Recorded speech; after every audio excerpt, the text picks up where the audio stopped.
A ja chcem ísť na pláž a užívať si leto, more, dovolenku, lenže ja sa musím drtiť nemčinu, lebo ju potrebujem pre moju prácu alebo život v zahraničí. Stop.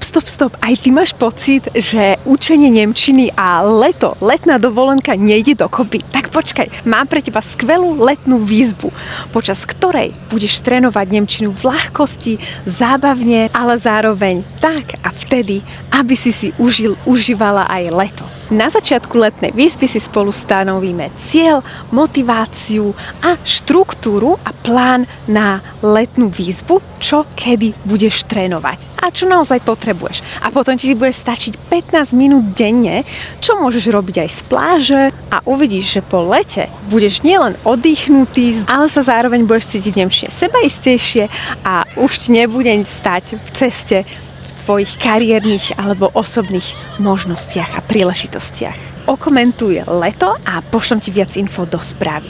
Deutsch mit Susanna. Tschüss.